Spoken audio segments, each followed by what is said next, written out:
I'll be honest with you, this is fucking hard.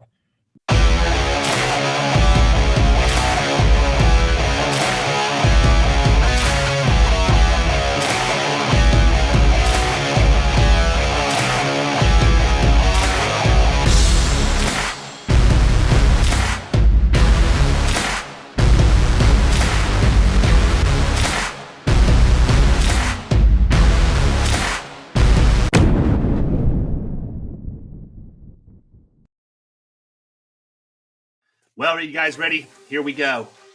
With COVID, it has presented a unique opportunity for those of us that are in sales and recognize opportunity to dramatically impact our books of business. Not only what's happened in 2020, but what's to come in 2021. In order to be the protege, one of the characteristics you must possess is the ability to recognize opportunity, the desire to seize it, and the ability to execute it through to completion. Your first challenge is to follow a similar framework to what we have the CBKs follow when they first start in Killing Commercial. I want you to identify 3 ideal prospects that are not currently something you pursue that COVID has opened the door toward. Specifically, I would like to see a SWOT analysis. I would like to see projected revenue.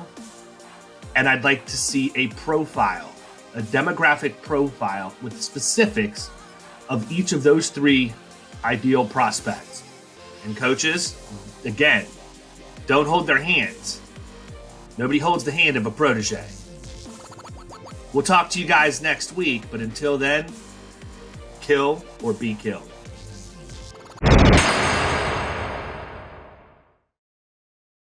Just wanted to hear what you guys are working on, what you're thinking, and if Bradley and I can give you any feedback as far as what David's probably going to think, because that's really what matters, is what David's going to think. So, you got anything to add, Bradley? I think we need to talk about managing expectations. What we're going to expect you guys. We need you to clock in every morning. I'm kidding. Kind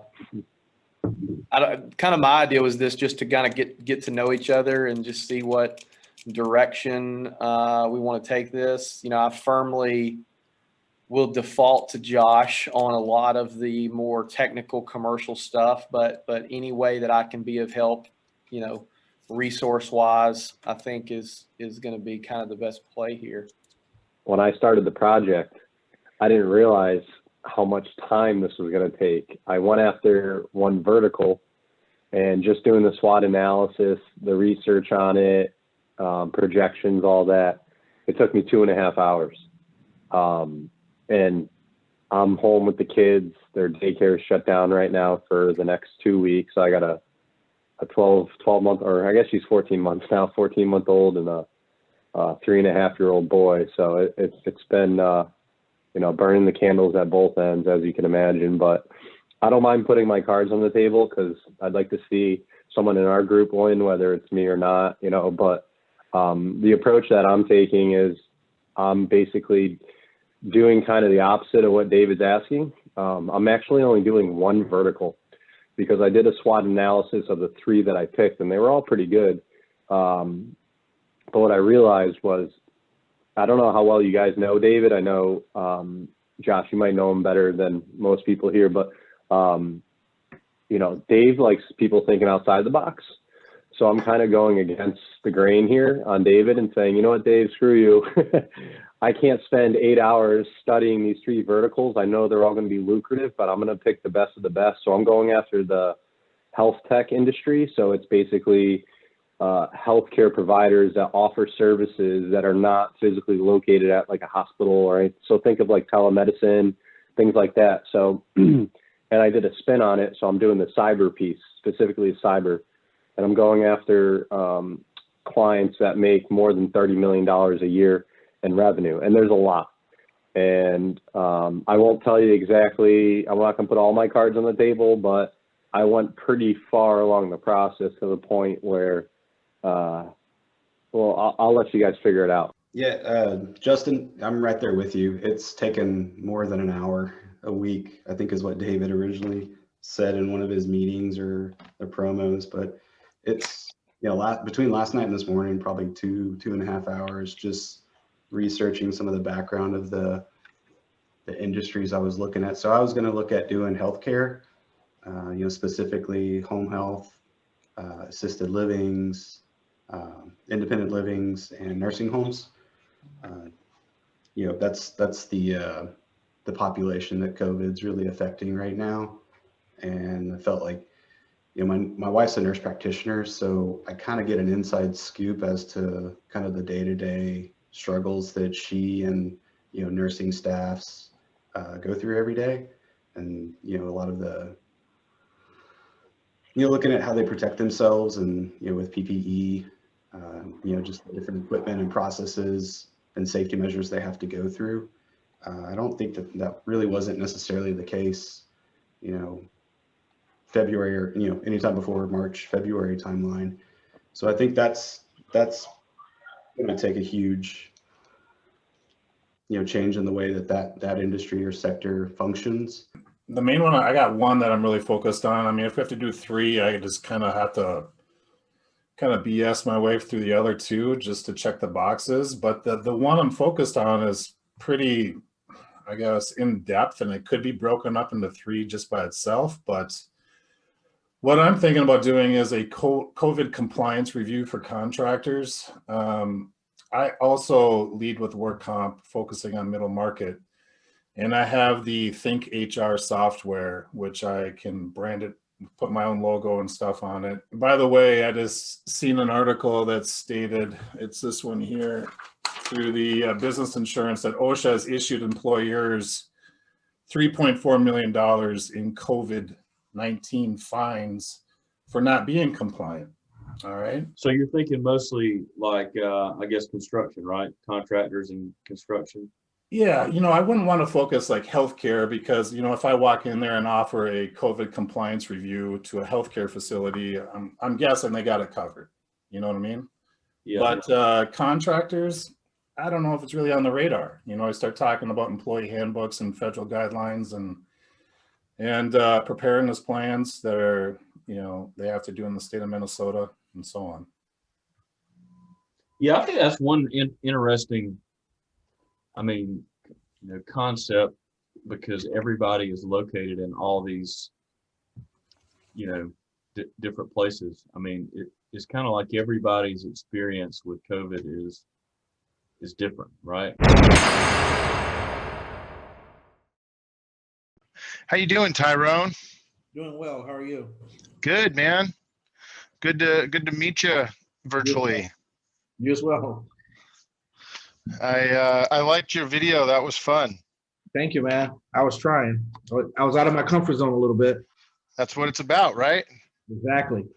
I guess David a little bit, so that's out of your comfort zone is a good way to go with him. Yeah, that's where he likes to keep you. That's right. You don't really grow if you don't go there, right? That's true. No, I thought that was creative and fun. So I thought, that was a good one. That was cool. Thank you. Really appreciate it. The problem is, though, when you do stuff like that, now the bar is set that high, right? I know, right?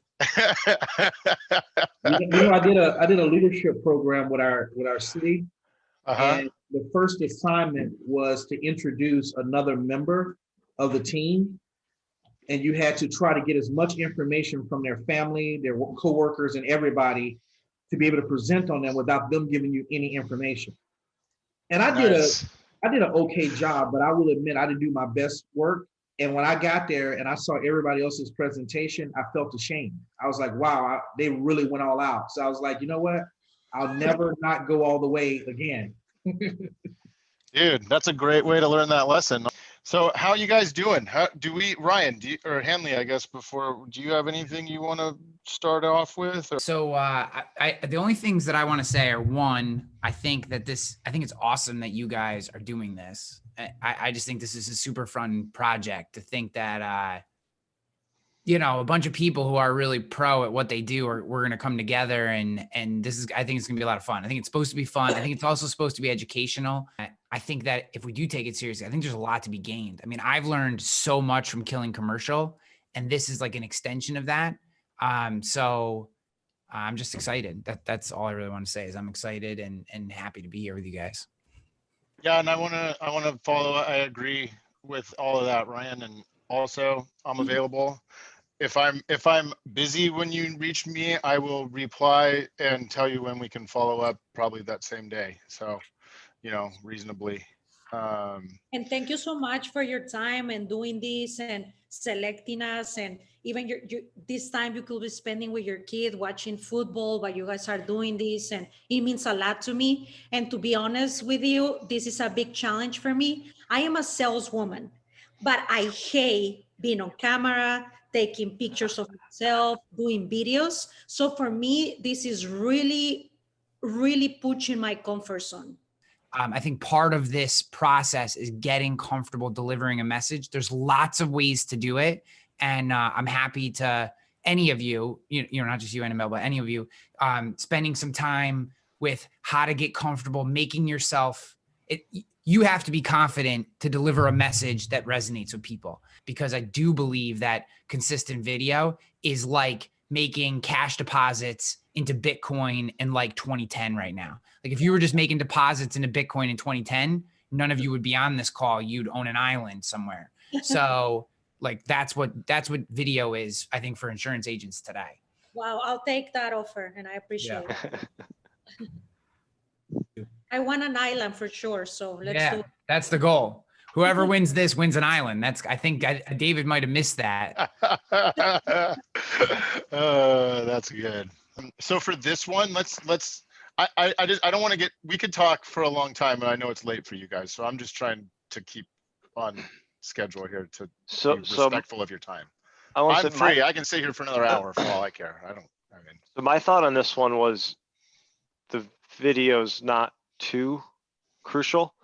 It's more going to be what you put together, which I think is more going to be data, like submitting a proposal. So I would say the creativity with the way that you present what your data that you write to submit to him is equally important to the information that you submit.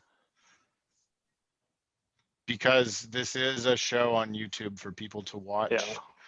And one of the things for you, Ryan, that got a lot of attention, people liked your video of you making the cold calls and stuff, right? So like the way that how creative that was that you did that, and your present got you a nice leg up, if that makes sense. Yeah.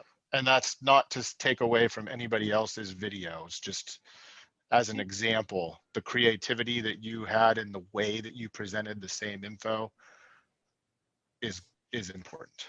Yeah. I'll be honest with you, this is fucking hard. Yeah, because it is. Like, well, you're trying to determine like what could someone be without COVID and not. I don't. Yeah, the hard part for me is, so I'm in Cash, you have an idea of where I live over in Shelbyville. So it's not like I have a big metropolis of businesses to go after. No, he doesn't. There's not a ton of in our area. I mean, I can expand out a couple hundred miles, which I do, but a lot of if it's big enough, I go after it. So it's not like I can niche down into healthcare or, you know, technology. But if I'm thinking of target industries that have done well, I've got a list of 4 or 5. The first one would be like outdoor recreation. If you look, I mean, boat sales. Why would RV, you go after? sales. I'm not getting this. I'm not getting this, guys, and I'm not going to be very creative, much of help till I get this. So he's saying that like before this, I would have drove by. Before COVID, I would drove by like, But now if there's COVID, I'm going to go and ride them. Right. I think so. Yeah. Because like for us, doesn't that seem opposite? All right. So for us, we hate contractors. We refuse to write contractors. Okay. But now with contractors doing much better and they're starting to expand, because there's more plumbers being hired. Like we insure a plumbing company, and they have bought since COVID probably 5 new trucks because they're hiring more people. And so now it's like, okay, maybe we really should think about going after service contractors because it's worth the premium because they're bigger, and it's worth the headache of doing it. All right, Brady, what you got for the week 1 challenge? Yeah, so this was challenging. The struggle I had was first of all was like, COVID-19, as bad as it's been a tragedy, right? Yeah. And then we what's our opportunity? Right. Let's turn this into an opportunity. Let's get excited about this. Honestly, at first, my first initial gut was like, oh, this is hard to like get excited about turning this into an opportunity, to get excited about what can I do to get more business, And so the recognizing was easy. The executing, we're going to do that. But the little part where he saw, this desire to seize, that was a huge struggle, because like I'm getting excited about seizing this opportunity where hundreds of thousands of people have died, and it's just completely disrupted our economy, our world. But I got to focusing on, it's the desire in which we come to seize. Exactly. If we come out of the desire to want to provide value and serve an underserved part of the industry or segment, then I think that's a healthy desire. So my question is, I know it's a show, and I guess it should be real as reality. Where we're at, I don't know where all the other ladies and gentlemen are in the country as far as demographics. Our what's the word? Our industry, our pool of client base, I feel are pretty limited. I know there's other people that have 5,000 or small town communities and things like that. How much, I guess, reality does it have to be versus what we,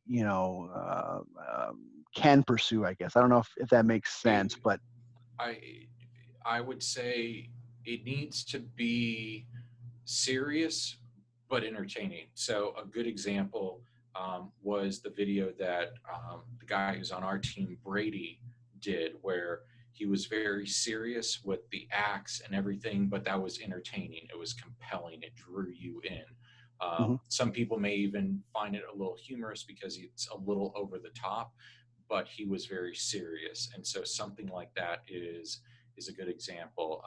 Have you done your SWOT analysis? Yes, for some. Like I haven't really done, because what my plan too is I'm gonna do a PowerPoint and like screen record and basically talk over, cursor it, say this is SWOT, this is what I believe, yada yada yada. Okay. Really, a lot of it's gonna be like strengths for a lot of these are obviously they're hot right now, so probably this is their peak, as far as premium goes. A lot of exposure, a lot of revenue, so this is probably gonna be their peak for you. Weaknesses in a couple, months, maybe within the year, they might not be as hot, but some of them may, keep like PPE manufacturers. People are kind of more aware now. They're kind of more cautious. So maybe they will kind of keep a steady, staying up there a little bit. Yep. Obviously the opportunities there because of COVID. So like with the golf courses, there's not much to do right now. So everyone wants to play golf. Tee times are hard to get. Everyone sees that. But now you bring it up though, threat. Kind of that is kind of like a little iffy one for me. Threats, other than the fact that maybe other people are doing it, like logistics and supply chain, there's a million of them, so that would be a threat. I guess that everyone's hot right now, so how is your account gonna adapt to the future as far as like the next couple of months? Like everyone's hot, but who's gonna stay hot, or who's gonna at least keep that steady pretty good revenue as the COVID dies down, or we even get into like the next year or 2 years where everything's kind of back to normal? Yeah, so you could look at, for threats like that, like who's been around versus who is new. You have the established versus, but even some of the new, they may be coming out with something that no one else is doing, and because of that, then they're going to be fine. But if it's just like a company that just does things on the side and they want to, hey, we can do this and make some money, so you can use that as your way of as the threats that you are going to try to avoid.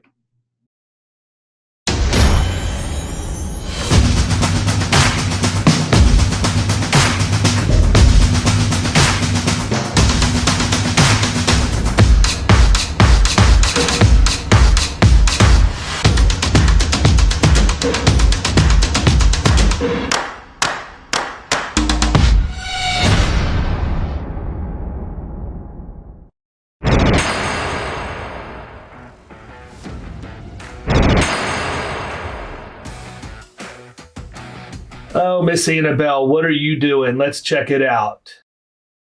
So the first one that I'm targeting and that I think it's a great opportunity, it's the Amazon Delivery Service Partners. I like that. I like that idea a lot.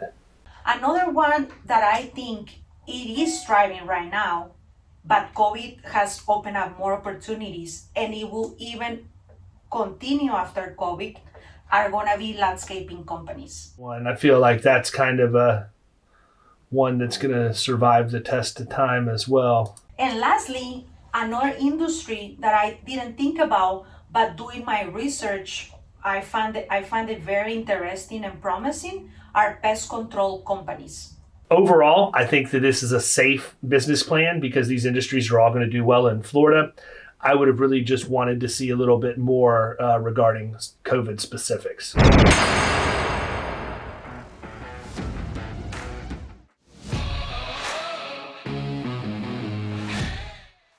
Prospect number one is in-home senior care and services.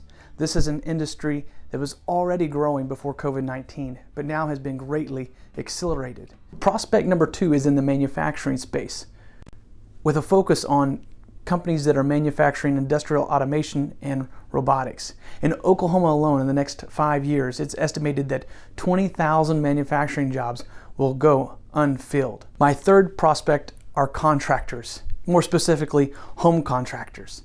We have all been locked at home over the last few months, this last year. 82% of people who took a survey said that they completed a major renovation at their home in the last 6 months. This isn't throwing axes into trees anymore. This is the real deal. And Brady did not disappoint. Well done, Brady. And the video matched the work product on the written. This is an obvious separation from the middle of the pack. The three areas that I am going to target for this project are going to be the janitorial industry, the wholesaling industry, and the manufacturing industry. And I know there might have been some questions about the janitorial industry, but let me explain where I'm going there. They have shifted and made focus to continue offering their services and enhance their services by offering a sanitizer package. Another industry that I'm going to go after and target is going to be the wholesale industry. They were still open, they were still selling their products and delivering their products. New Mexico is not that big in manufacturing, but I think that's going to change definitely in the future. For Joseph, I like his thought process here. The framing and the presentation of it is what I would have liked to have seen a little bit more from. I would have liked to have seen the physical piece of this be good, because if they're going to be using go into carriers looking for capacity or putting programs together, having a really good SWOT analysis and business plan is something that's going to be vital for that to work. All right, Jason Webb, first assignment for the Protege. We're off to the races, and this is what I came up with. Well, this is why I came up with it, I guess. Business insurance article titled, OSHA has issued employers $3.4 million of COVID-19 fines. Industries like contractors or manufacturers or auto repair shops, my guess is they don't know what the heck they're doing. What I would like to do is offer a compliance review for service contractors, manufacturers, and auto repair shops.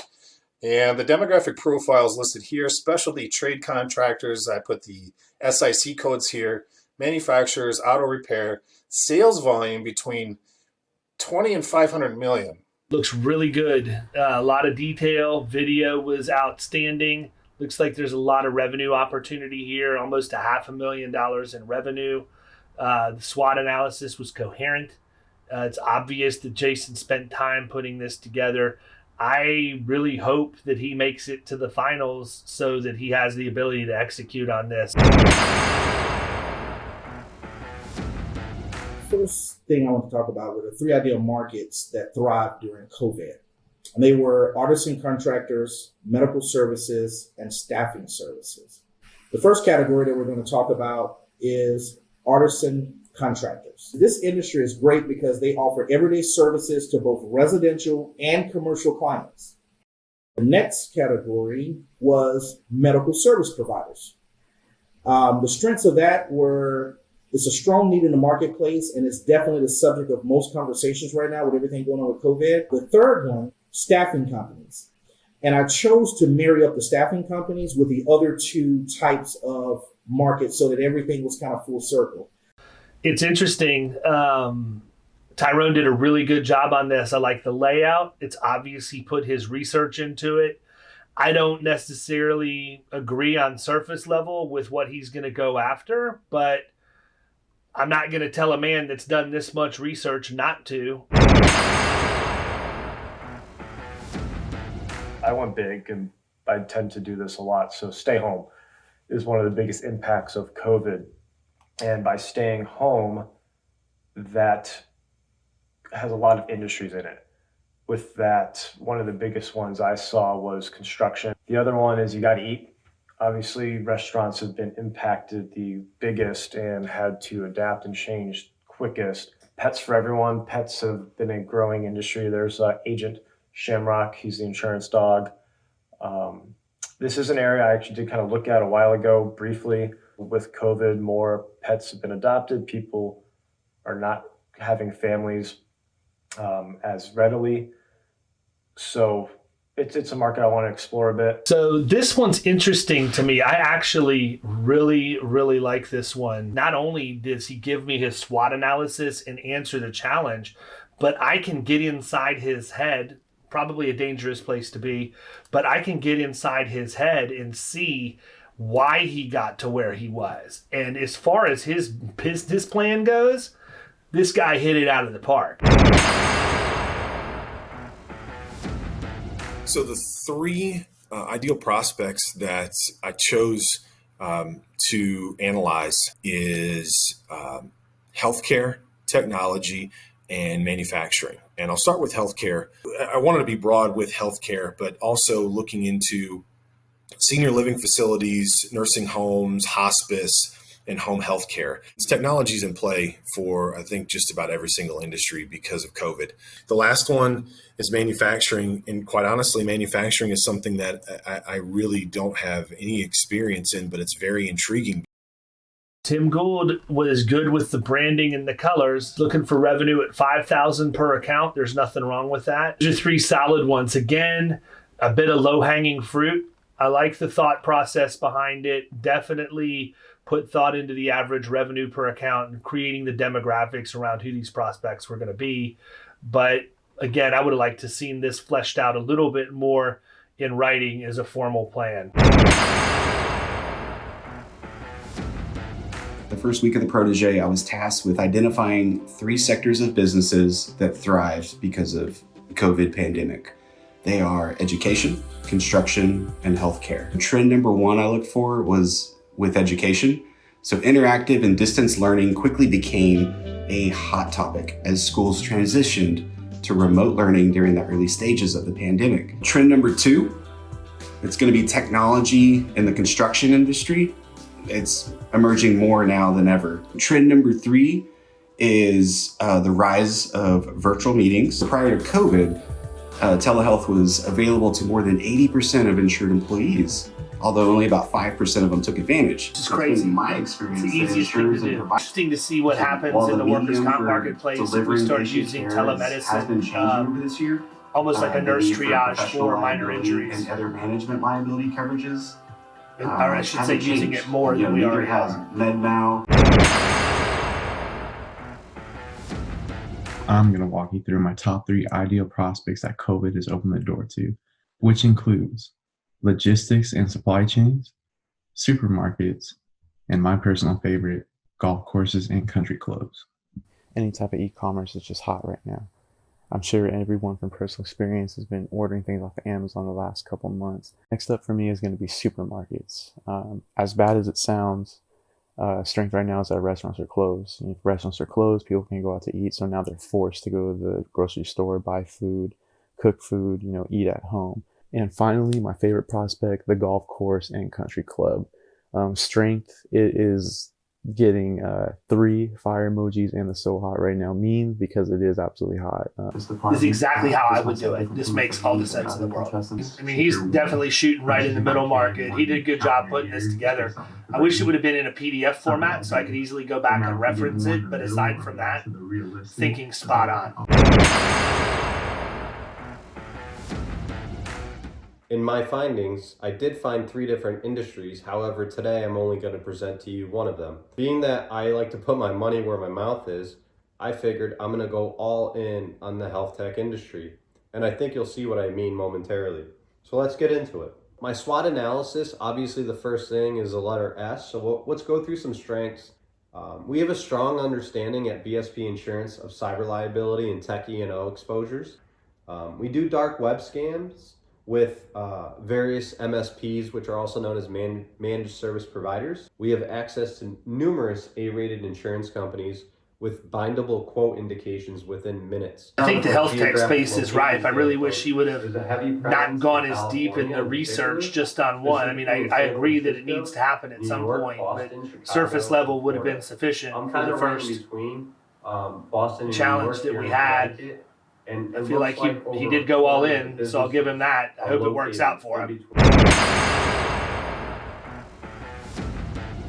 What's up, Protege Nation?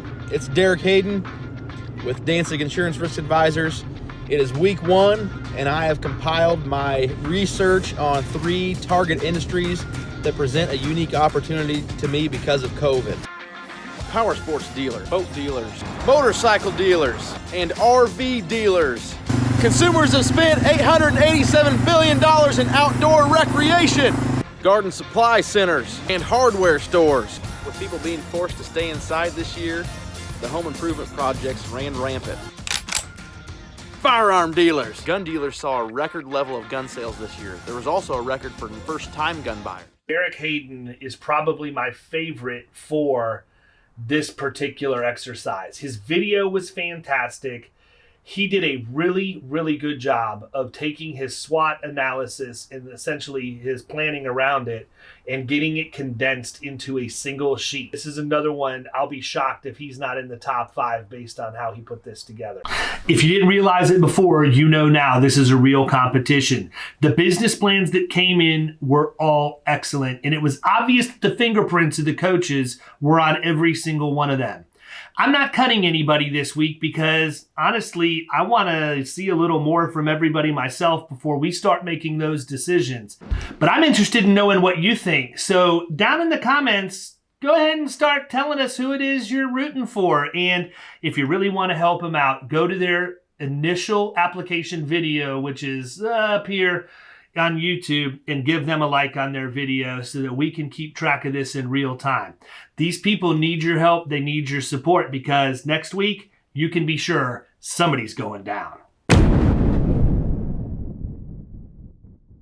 As I went back and I watched how the first episode unfolded and how each of these contestants put their heart and all of their energy into this, I would be remiss if I didn't make one comment about how this challenge was set up. When I originally did it on a Facebook Live to all of the people in the community, I kind of misspoke a little bit or wasn't really clear in what my intentions were. And while it may sound like what we were looking for was someone to seize the opportunity and take advantage of things that COVID has presented, that's really not where we were going with this. When I talked about opportunity, it's more opportunity for improvement or opportunity for new ways for us to approach our business. And some of the contestants got that and some of them didn't. You know, I was looking for things like health tech and cyber and Amazon last mile deliveries, and some of our contestants came up with those ideas, and they were spot on because things will never be the same, and we are going to have creative solutions as a result.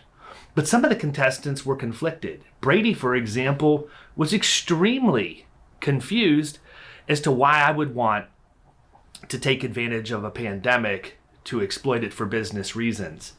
And while I think that there was some confusion there, I take full responsibility for not being clear on how I spoke, because after listening to it, I realized that it probably could be interpreted that way. But rather than focus on that, what I want you to focus on is the amazing heart of Brady and the other people who came through and found ways that they could change the game as a result of new opportunities for us to do business in ways we've never done before were presented to us through COVID. So I hope you view this episode through that lens, because that's the lens that it should be viewed through. And in the meantime, you're on the course for a wild ride. Episode 1 with the challenges is just the foundation. These things heat up in a hurry. I hope you enjoy it, and thank you so much for tuning in. We couldn't do this without your support.